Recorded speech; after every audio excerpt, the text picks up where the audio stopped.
This is my first experience with a Sony Xperia phone, so I don't have any prior knowledge of the previous phones. At this time, the phone is not officially out yet, so there's still some time to improve the camera. I've been using it for almost a month now, and I want to give you my thoughts just from a regular consumer's perspective. So this video is mainly focused on the camera since I do mainly a lot of camera comparisons. And diving right into using the Sony Xperia, I thought it would be pretty similar to a lot of phones that I've used, where I get an easy layout, it's really simple to use, but it's really not. Using this camera, it's still a prosumer audience first and then the casuals after. Moving on, let's talk about the camera UI experience. The first thing that comes to my mind is there's a lot to take in. There are so many different buttons, so many different modes. The regular consumer is probably going to be too scared to use the camera. One good thing is that they do have this basic mode where it's really meant to give you this cell phone camera experience, which is a great step for the general consumer, but I still think that they should simplify the whole UI just for this one mode, or even make it a separate app entirely because they have other camera apps on this phone, like Cinema Pro, where I would never use, but I think it's still going to be a great tool to use to pre-visualize your next movie without bringing all your gear. There is the Video Pro app, which is great for shooting video, and I think it's the best layout and the most simplest one out of all of them. And lastly, there is the Photo Pro app, which a lot of us would probably be using most of the time. So at this point, they might as well make a separate basic mode camera app because the Photo Pro app is very hard to use for a complete beginner or anyone that expects the same experience if they're coming from an iPhone or any other Android phone. Once you open the Photo Pro app, there are so many buttons, it just gets too overwhelming, and if you are new to Sony in general,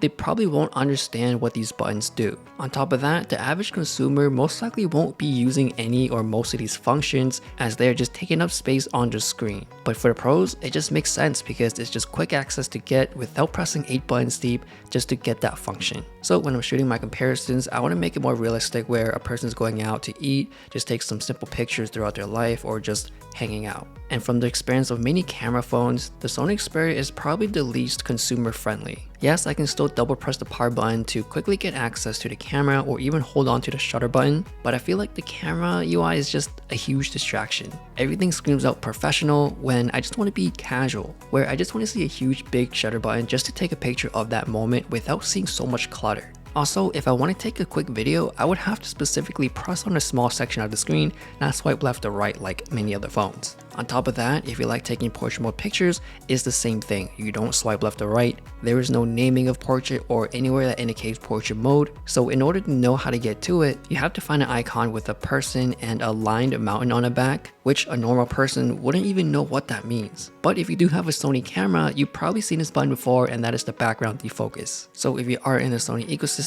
and own their cameras, then yeah, you would probably understand or know how to use this camera easier than the regular consumer. But going back into portrait mode, it's really annoying to get into because it literally takes like 3 steps just to get the same phone experience from any other phone. So first you have to press the icon, and then you have to press the bokeh button, which hopefully you understand what that is. And if you want to see the 1x and 3x buttons, you would have to tap out of that area just to see it. So going through all those steps just to go into portrait mode is going to be super annoying and going to turn off a lot of consumers because it's just not a simple swipe like all other phones. Oh, and even what's more frustrating is, let's say you just want to take a quick peek of the last portrait mode picture you took, and then you head out back to the camera app, it brings you back to the default camera mode. So that means that you have to redo all those steps to get back into the same portrait mode where you were. So I think the whole UI and camera experience is just too clunky for a casual person.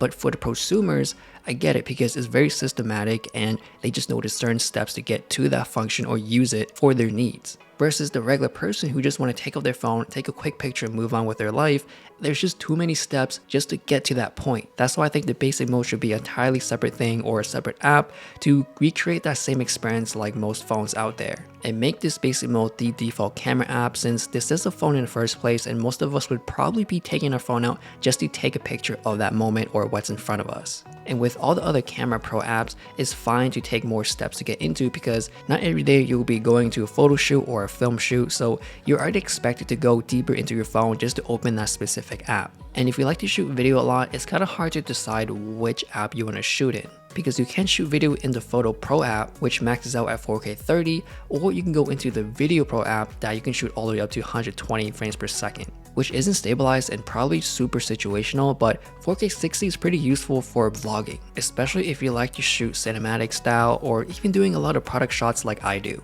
So let's say you're just going out to this event and you want to shoot this sequence in 4K 60, you can't just quickly double press on a power button because that photo app will not shoot in 4K 60. You would have to unlock the phone first, find a Video Pro app, and then you can start shooting.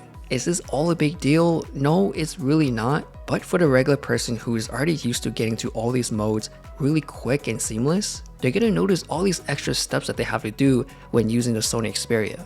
And then there's a low light experience where I think they should improve in this department, because whenever you're in a dark environment, most of the time you're gonna see a lot of buffering after you take a photo. If you're in a controlled environment, sure, that's fine, but if you're the regular person going out to dinner or to a bar with their friends, taking a picture feels like you're always in night mode and the processing time takes a while. So this phone is not really ideal to take a quick pic. It's more like tell everyone to stop what they're doing, hold their pose for 2 seconds, and then you can take a picture. Another potential problem is if you like to take pictures with your right hand, there are times when you are gripping too hard where the meat of the palm will have pressed on the physical shutter button, therefore you cannot use the on-screen shutter button. Even though it doesn't happen all the time and you can easily fix it by switching to the other hand, it does get pretty annoying and you will notice it.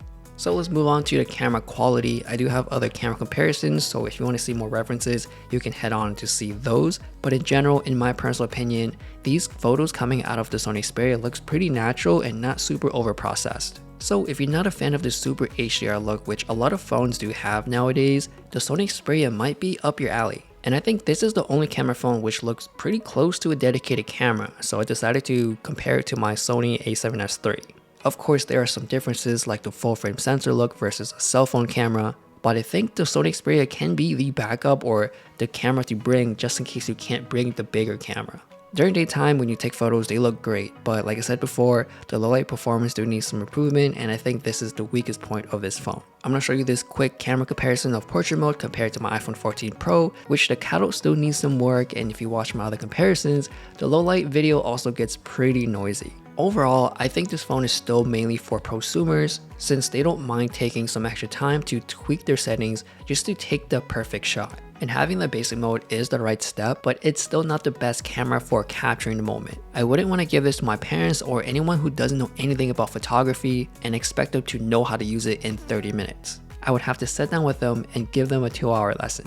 So if Sony ever wants to target the casual consumer, they would definitely need to redesign and simplify their camera app. So those are my thoughts. I think it's really great for a prosumer, but if you're a casual user, it's kind of risky to jump on this ship. Let me know what you think about the Sony Xperia phone. If you want to see some comparison videos, I will have them up on the screen. Thanks for watching, and I'll see you guys later.